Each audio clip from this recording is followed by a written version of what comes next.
Hello, and welcome to the Catholic Passage Podcast. My name is John Sandy, and I'm today's host. This podcast aims to pursue the truth, an authentic Catholic life, a deep integration of faith and reason, and a joyful community of families, raising the next generation of the Catholic faithful. Today's guest is Christopher Motz, who is an attorney with the First Liberty Institute, as well as the former Chief of Staff and Legal Counsel for the Diocese of Sioux Falls. He also was the first executive director of the South Dakota Catholic Conference, but his most important roles are as a father and husband. I'm really excited to share our dialogue through this episode, whereby Chris and I discuss his background, military service, and so much more. We hope you enjoy our conversation and that it might bless you in some way.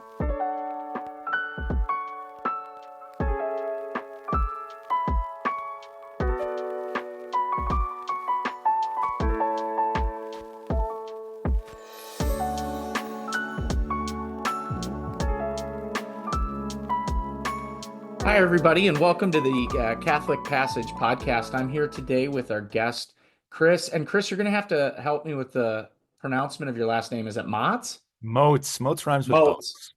I didn't know if it was like matzo ball soup, uh, or if it was Moats or how you did that. But I'm with Chris Motz, and I don't know Chris well, but I've been a follower of Chris. And is it Chris or Christopher? Chris.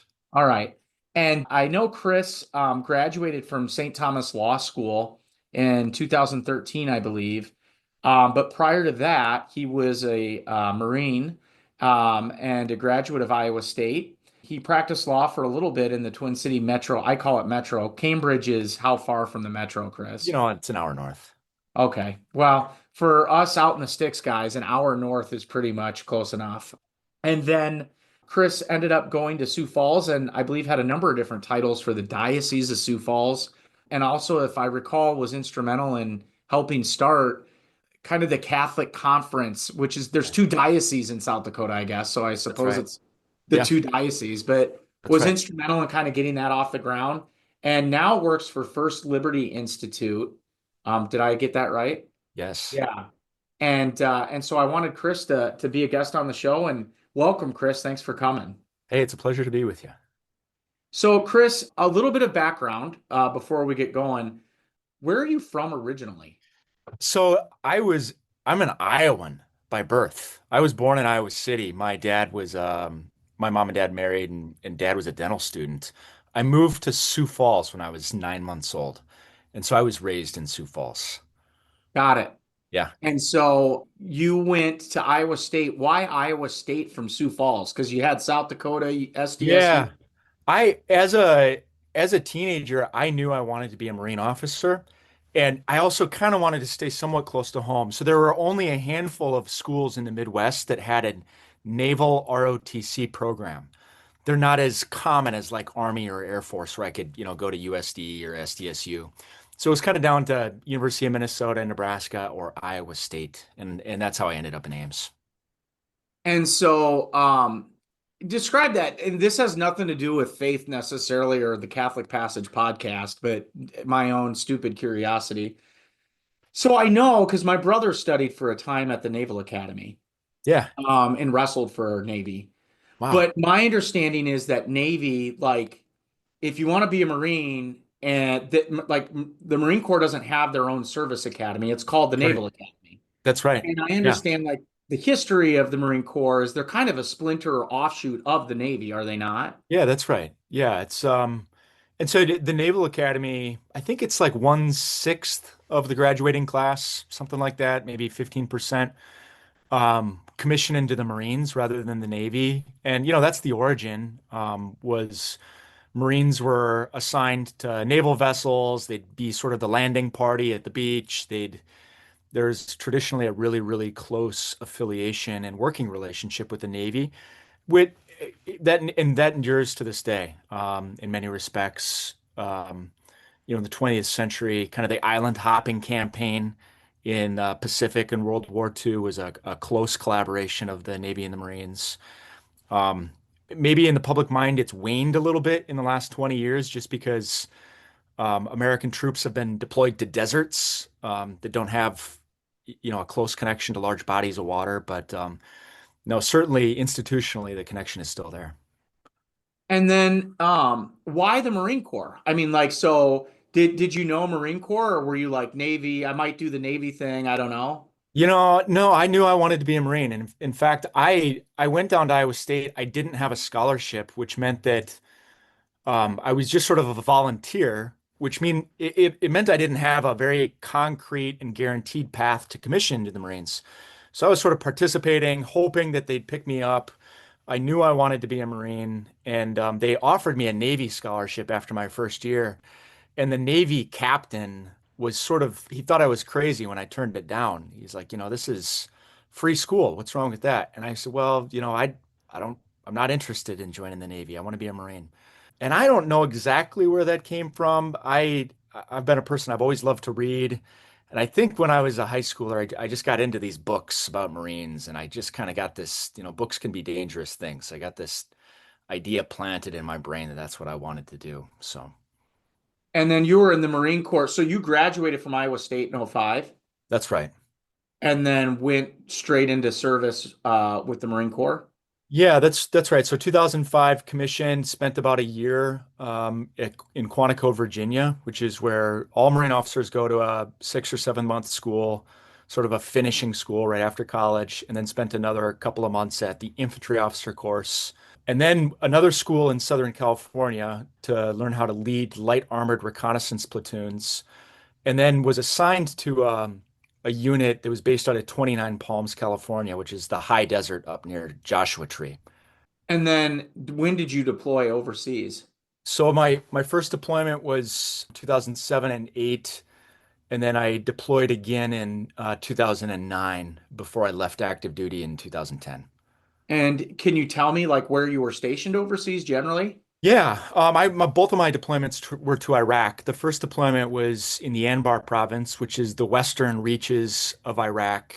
I was kind of out in the sticks of Iraq, out in the wilderness desert. I mean, people are still living in tents, herding sheep, kind of living off the grid, which is kind of funny because it's not like this intentional lifestyle choice. It's just the lifestyle as they've always lived. My second deployment was on a what they called a military transition team, which was sort of like this diplomatic military team that we were assigned to be advisors to Iraqi military units. The first couple of months I spent in the Anbar province again, and then most of the deployment was down in the Basra province, which is right on the Gulf, advising Iraqi Marine units. Well, thank you for your service. And at that time when you were overseas, did you have a wife or child or anything like that? No, I wasn't married. And honestly, that's one of the reasons that I got out. I loved the Marines. I absolutely loved it, but I also really wanted to get married. I was stationed in the desert and I was deploying to the desert every other year, and I just didn't see a realistic pathway to meet anybody, much less have stability in life to, date and form a relationship. And I also saw like, well, I don't know that this life is really good for families anyways. So that's when I made the decision to get out and ended up at St. Thomas Law School. And so why St. Thomas Law? I mean, were you looking at other law schools? Yeah, I knew I wanted to get back to the Midwest, and I looked at a number of schools in the Midwest. St. Thomas, when I visited, just not to, I don't make all my decisions like there was this moment, but just visiting the chapel, actually, I just felt like this draw from the Lord in the, so it's, the presence of the Blessed Sacrament. I knew I wanted to be able to go to mass every day. And so that was something that was like on my list as I was checking out schools, that had become pretty important to me when I was in the Marines. And so the fact that there was daily mass in the chapel, the chapel right off the atrium, it just felt right. And so you graduated law school at St. Thomas in 13. When did you meet your wife then? Was that in the Twin Cities Yeah, or? Hannah and I, we were actually classmates. So, Okay. yeah, we were in the same section. So we had, torts and civil procedure and contracts. We had all those kind of first year classes together. And Hannah started dating it was probably October or November of our first semester of law school. And it was really clear pretty quickly for both of us of our first year of law school and then got married. Okay, and you said Hannah was her name? Hannah. And so, where's Hannah from? Like, is she a Twin City gal? Yeah, Hannah's from St. Paul. She's 37 kids, and if you know St. Paul and some of the families that are from there, the world spins on an axis, and St. Paul is the very center of the axle. So they love St. Paul. Hannah loves St. Paul.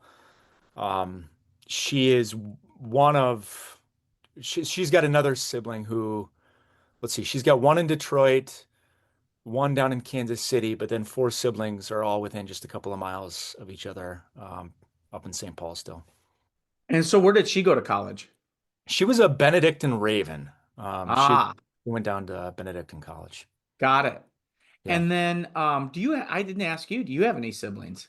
Yeah, I'm the oldest of five. Yeah, and let's see, my four younger siblings were all Tommy undergrads. Really? Yeah, I didn't end up at St. Thomas until law school, but all four did their undergrad there.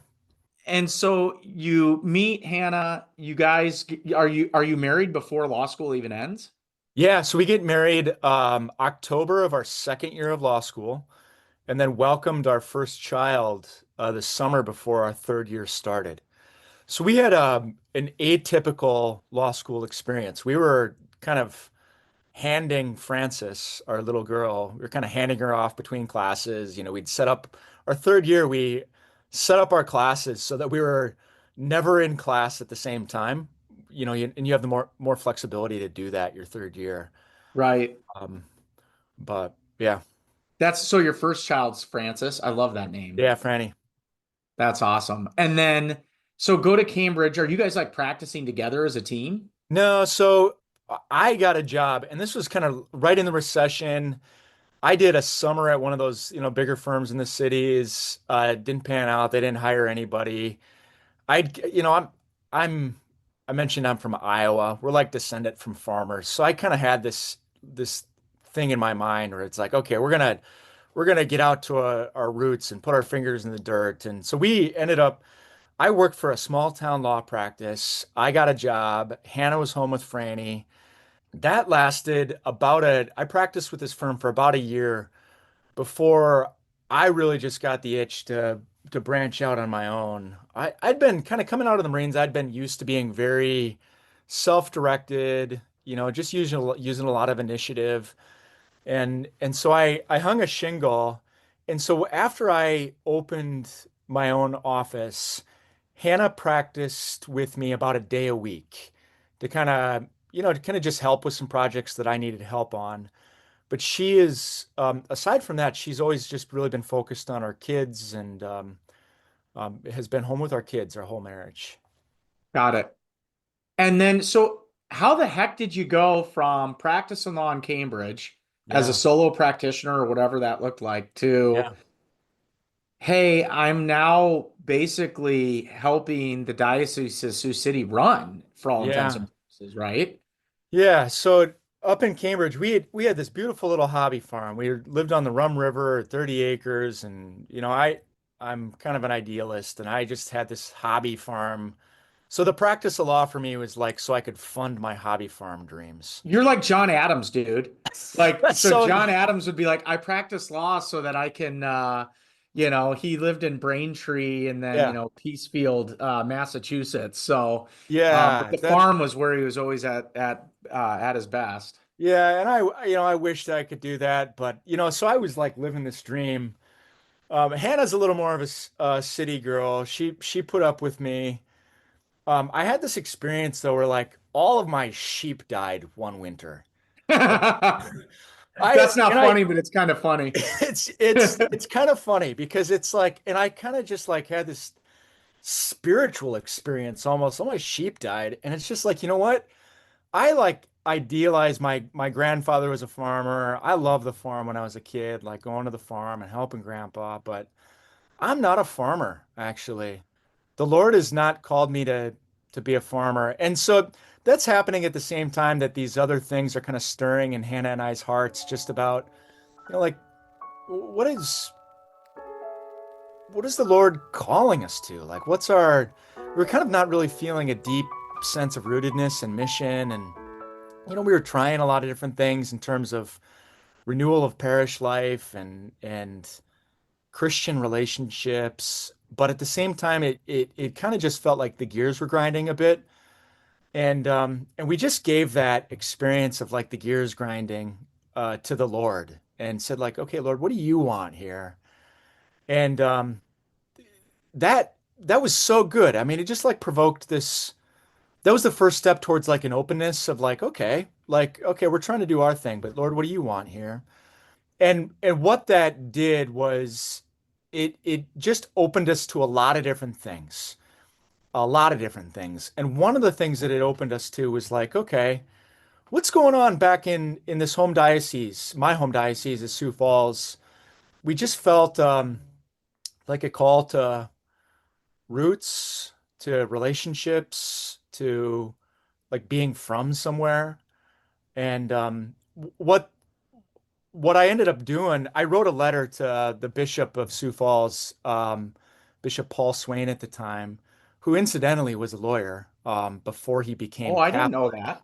Before he became Catholic and studied for the priesthood, he was actually general counsel to the governor of Wisconsin, and actually was an Air Force guy. He won a Bronze Star, Silver Star, I think Bronze Star in Vietnam. His And name was just so our audience knows, Chris is currently in the Air National Guard, which yeah. I got to imagine your Marine Corps buddies are giving you total crap about. Like, It's a dude, you're a traitor. I do feel like a traitor. I'm never gonna not feel like a traitor. Like it, yeah. So anyhow, so I wrote this letter to Bishop Swain asking about education, actually. One of the things that Hannah and I love and just feel it, that's another story, just the way we're investing in education where we are. But I had asked in this letter, like, hey, is there anything going on with higher education in the Diocese of Sioux Falls? If there is, I'd love to know about it, was the gist of the letter. Well, I got a letter back or an email from one of his staffers pretty quickly, like within a week. And the email was, "Hey, you were asking about higher education, but don't worry about that. But we just posted this job yesterday. The bishops of South Dakota want to start a Catholic conference. You should think about applying for that." And I, thought about it for about 5 seconds and responded, "Well, that's not what I was asking about. Thank you, but no thanks. I don't think that the Lord is calling us to that." And then like 4 months go by and it's like still there. It's kind of still lodged in my brain. And then I end up visiting with some brothers, some good Christian men about it. And they kind of held up the mirror for me a little bit and were like, Chris, what do like you love your country, you love the church. Yeah, Um, it's kind of the perfect melding of the yeah. two with And the unique legal background you have. Like, yeah. Well, and I'm just maybe a little stubborn because I like, that wasn't my idea. But and then, but after some brothers kind of shook me a little bit, grabbed me by the lapels and like, this is like, you love, you're a patriotic man and you love the church. Like, so I wrote back and it's like, hey, is the job still open? And they're like, yeah. So I said, okay, I'll send in an application, and I did, and I loved that job. I spent five legislative sessions representing the two Catholic bishops of South Dakota to the state legislature. My approach to it was like, I'm going to be like the focus missionary to the state capitol, a focus Hmm. missionary with a law degree. Like I'm just gonna, I'm gonna do my best to love these legislators, to just form like authentic friendships. And I really, really love that job. And yeah, actually, my successor in that role, I'm having lunch with today. So I get to still kind of, you know, think through the problems of the work. And yeah, so after that, though, so about 5 years doing that, Bishop DeGrood, whom you know from your time at St. John Vianney, Sure. Bishop DeGrood was appointed the Bishop of Sioux Falls in December of 19, installed in February of 20. Let's see, this would have been March of 22. He pulled me in to work for him directly in the Diocese of Sioux Falls as his chief of staff and general counsel. And then I spent 3 years doing that work. Got it. Yeah. And now more recently, you've transitioned to the First Liberty Institute. So I don't know that a lot of the folks listening will necessarily know what the First Liberty Institute is. And so can you give a little bit of a background as to like what that organization is? Because they're doing incredible work. Yeah, First Liberty Institute is an organization that is focused on advancing religious freedom for every American. Not just Christian, Jews, Muslims, Hindus. And they've been doing really great work in recent years. They've had some notable Supreme Court cases. They had this case a couple of years ago, Coach Kennedy. So Joe Kennedy versus Bremerton School District in Washington. Coach Kennedy was a Marine vet, actually very near to my own heart, a veteran of the Marines. Moved back to Bremerton, Washington, coached high school football, and for years after every game, would just go on the field by himself, just take a knee, and he'd say a prayer. He was doing this for years. And after I think like 7 years of doing this, somebody complains to the school district that this is somehow an impermissible state establishment of religion because he's an employee of the public school district, and they fired him. First Liberty took up his cause and advanced it to the Supreme Court, where the Supreme Court agreed that that is not an impermissible establishment of religion. Coach Kennedy has rights to exercise his faith freely. America is a big country. It's a religiously diverse country. We need to be able to, appreciate the faiths of our fellow citizens, and this is an entirely fine exercise of Coach Kennedy's religious practice. The big thing that, and the lawyers in your audience will know, the Lemon test from law school. It had kind of fallen into a bit of disfavor in some courts in recent years, but the Kennedy case definitively took down the Lemon test, where the Supreme Court was just abundantly clear this is not a good test, and we're not going to use it anymore. Another very near to my own heart. So, First Liberty is the only organization of its kind that has a dedicated practice group to military affairs, military and veterans Oh, affairs, sure. and had a really big case a couple of years ago representing about 3 dozen Navy SEALs against the Navy, where their religious free exercise rights were violated during COVID, denied religious accommodations in the kind of the vaccine world, and had great success against the Navy in that case. Well, and so on the topic of the state of Washington, because when you name drop that, it seared into something that I've really been praying about and thinking about. But my understanding is that there's been some legislation in that state that's indicated that priests are mandatory reporters by statute. Yeah, And therefore, if information happened to come to a priest through the sacrament of confession, that would otherwise trigger a mandatory reporting requirement that they would be compelled to break the seal of confessional and report the information that they had obtained through that process, through that that's right. sacrament. That's right. Is, I mean, not to put you on the hot spot on a recorded podcast, but I mean, as a Catholic, what's your reaction to that? Well, it's clearly a violation of the constitutional rights of Catholics. It's it's the state redefining one of our seven sacraments effectively, and it's a travesty. I mean, priests have been martyred to defend the seal. That's how sacred it is. That's how special it is. And it's really, it's a sad commentary on the state of sort of religion in America when elected lawmakers think that it's okay to do this to their fellow Americans, to trample First Amendment rights in this way. And I don't remember what bishop it was, but I think his response to the enactment of the legislation was something to the effect of, I guess the priests are going to have to go to jail. Archbishop Asian in Seattle. In Yeah. all three, they have three dioceses. It's Yakima, Seattle, and Tacoma. Is that right? No, sorry, not Tacoma. Tacoma is just outside Seattle. It's Spokane, Yakima, Seattle. All three of their bishops are united in this opposition. Yeah. Well, obviously as a judge, I can't speak too much about it because even though in the state of Iowa, my understanding is we don't have a mandatory reporting requirement, statutorily or otherwise, as I understand it, for priests. But I think that in a lot of states that do, there's actually statutory carve-outs for confession and the seal of confession and the information that would come to a priest through that, or any religious person, religious minister, I suppose.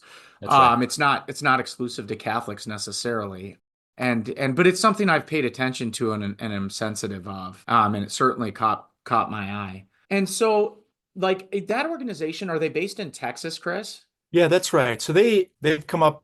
Dallas, Texas is where the headquarters is. They also have an office in DC. They've been gracious and are permitting me to work remotely from Sioux Falls.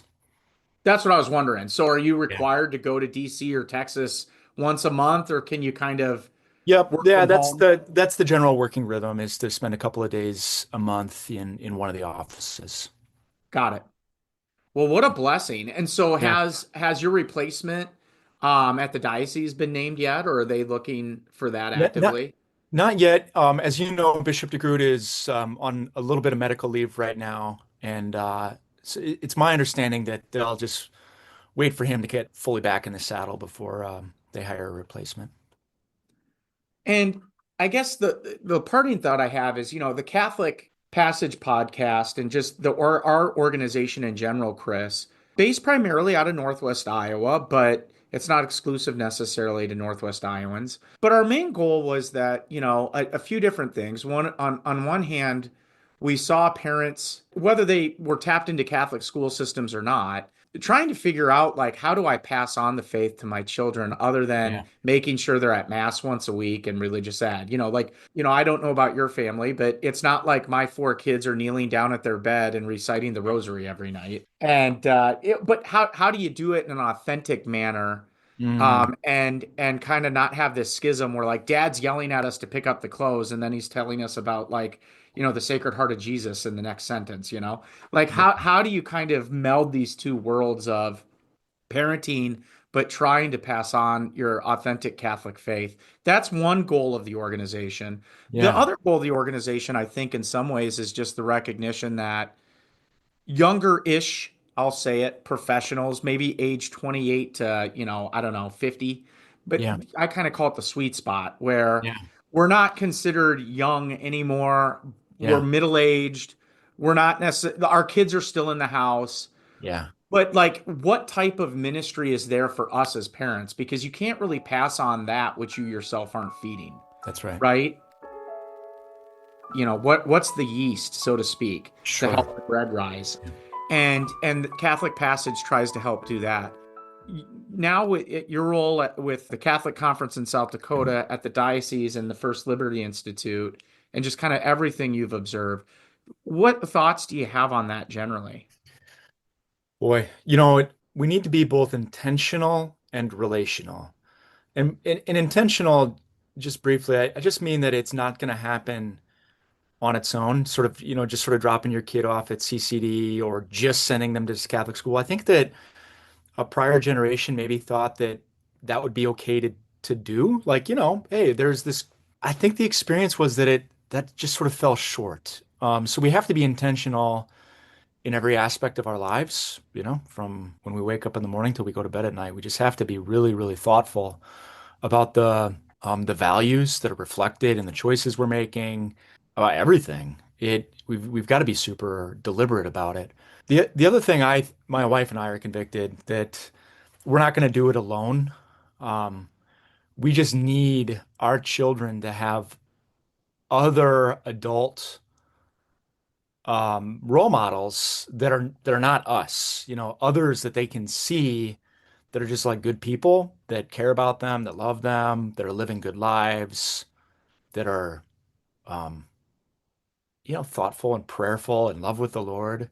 So I'd say those would be maybe two kind of hallmarks. Very concretely for Hannah and I, one of the ways that plays out is just in a small group that we've been committed to for 13 years, even through our moves, just having, we call it a household, but it's not like we live with other people.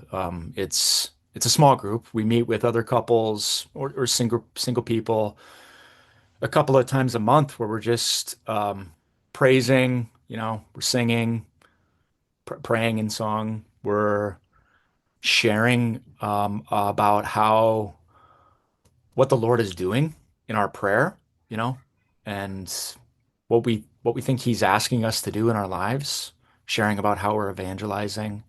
And we've just found that to be a really, really helpful place of accountability to a life of prayer and a beautiful place to be built up too, to, you can hear the witness of other people of like what the Lord is doing. And then you're like, oh my goodness, God's alive. Yeah. Someone just gave witness to him of what he is doing.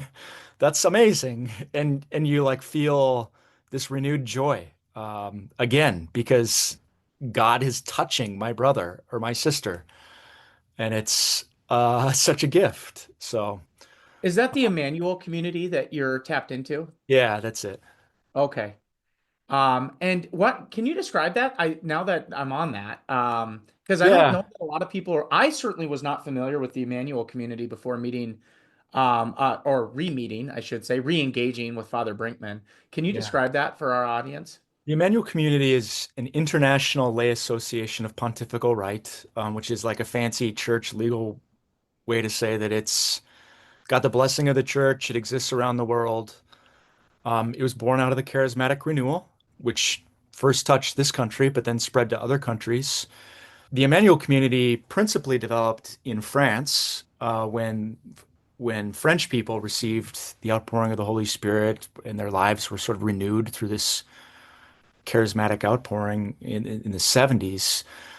It's marked by a couple of we call pillars: adoration, compassion, and evangelization. There's always been a really strong devotion in the Emmanuel community to the adoration of the Blessed Sacrament. So we commit ourselves, insofar as we're able, to adore the Lord for a long time every day. Um, there's a strong sort of Marian component. We pray a consecration to Mary every day.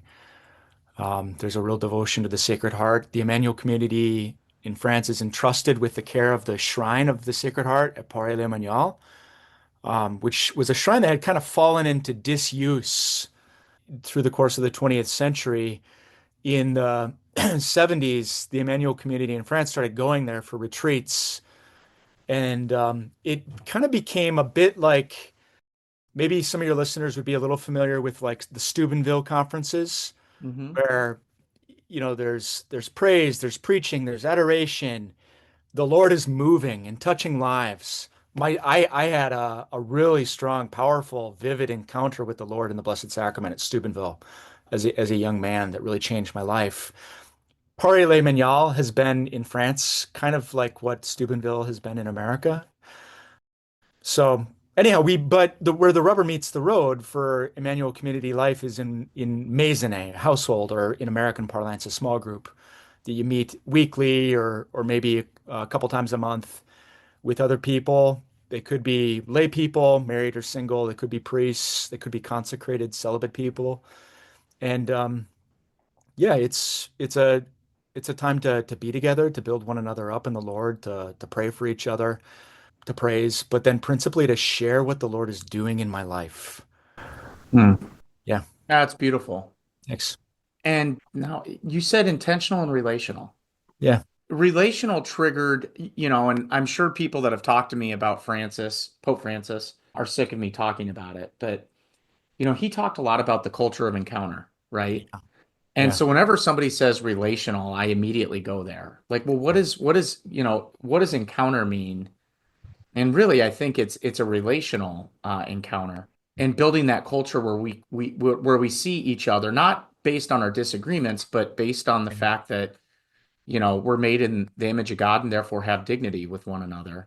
And I don't know where I'm going with that other than just to say that I think that one of the things I struggle with as a parent sometimes, I think, is the culture of encounter, building that, relational, building that, having my kids see the dignity of everybody, trying to instill those values.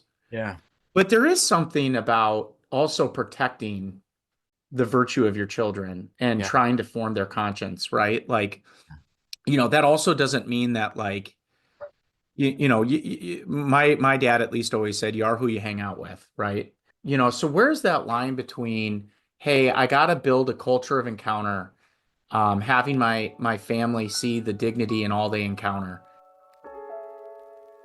Yeah. but at the same time protecting the sacredness of what is sacred, right? And kind of protecting them not from culture, but Yeah. trying to also, mold their impressionable minds. Well, no, I think that's a something really important that you've just put your finger on. And we have to have boundaries for our children. We have to be able to, so like my Hannah and I live in the middle of Sioux Falls up by the cathedral, which it's nothing compared to a big city, but it's a little rougher around the edges. Right. And so when we bought the house, we really wanted to be where we are, right by the cathedral, but we put a fence around the yard. And the fence around the yard made my children more free to play. And it's not that I'm like trying to keep the whole world out, like we're, sort of Luddites or isolationists. I just want the world to come in through the gate. Mm. And I need to be able to have that a little bit of sort of, control and order. Order is healthy. And maybe to like use a different analogy or image, like for the Marines, you don't like join the Marines when you're 18 years old and you're not like sent to a combat zone without some like formation.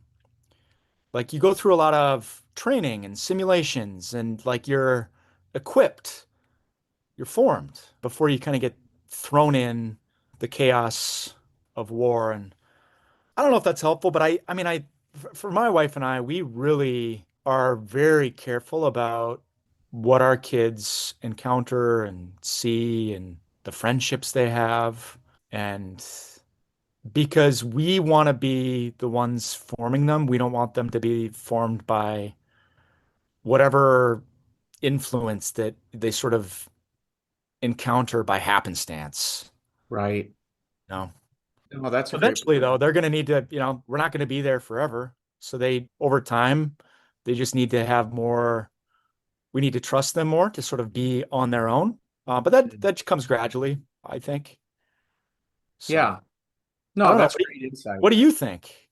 Yeah, that's what I find myself struggling with the most is access to iPads or Yeah. just media generally. And the schools in Northwest Iowa are great, but I mean, social groups where I question, what values are being instilled and how, on the one hand, I want to try to control their influences, but on the other hand, finding that line between where am I building their, or as much as I can control, Yeah.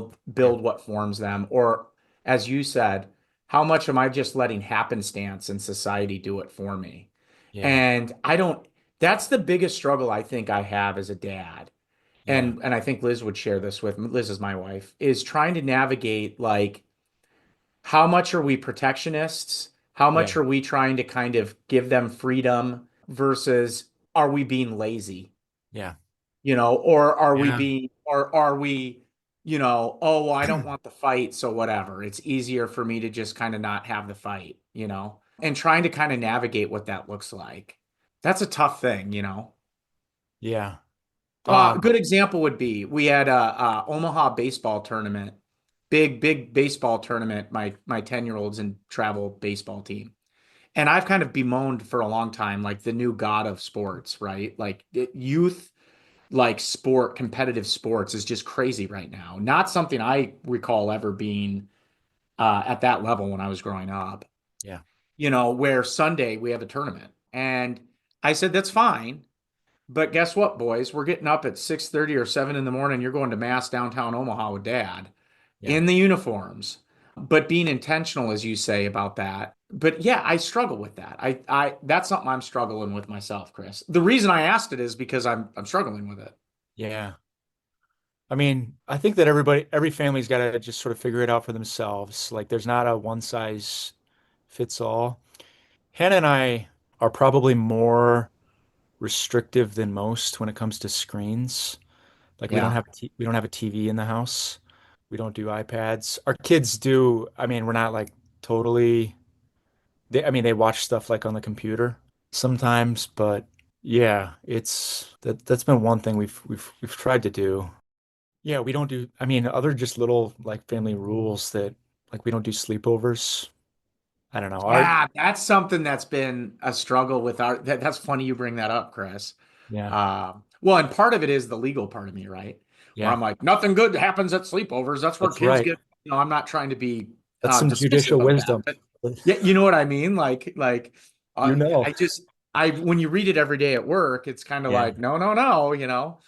right. And it's always funny too, because I have a Hispanic friend. He's born in the United States and from LA actually, but his parents are from Mexico and El Salvador. And it's always funny to me because he kind of always has these monikers, stuff white people do. That's what he always calls it. And I chuckle. I'm like, stop it. He's like, no, seriously, that's a white people thing. But one of the things he talks about is sleepovers.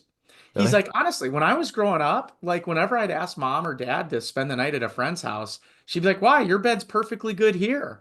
And Yeah. he's like, I think it's like this like white subculture phenomenon where like all these kids are doing sleepovers all the time. He's like, when I was growing up, culturally, it was not something you did in my neck of the woods. He always reminds me. So Yeah. yeah. No, that's interesting. And part of the reason my kids never want to do sleepovers, and at least some of them anyways, is because they're such homebodies that, Yeah. I know what's going to happen at 10 o'clock. Dad's going to get a phone call to come pick him up. Yeah. But well, I really appreciate the time, Chris, and talking with the audience, and I think it's been great. And I may follow up with you, Chris, about the Emmanuel community because that's something, like I said, that it's been heavy on my heart for a number of years now and thinking about that. And I went so far as, if I recall, to actually, like, there's a website. But if you just Google Emmanuel community, the Yeah. website comes up. And if I recall, there's like a French and English version. But there's a little bit in there about the founder. I think there was kind of a Yeah. patriarch of the organization, so to speak. Yeah. And there's a map of the United States, and you can actually find your local chapter. You plug in your zip code, and it'll tell you where your local chapter is. And I believe the closest ones to us, I don't think there's one in Omaha, but I could be wrong, Chris. But there was one in Sioux Falls, I know, and then one in the Twin Cities. So Yeah. I really appreciate your time, Chris, and above all, not only service to church, but service to country as well. It's inspirational. And it's something that speaking on behalf of myself, but I'm sure a lot of folks that are listening, we really appreciate everything you're doing. Well, it's good to be with you. All right, take care.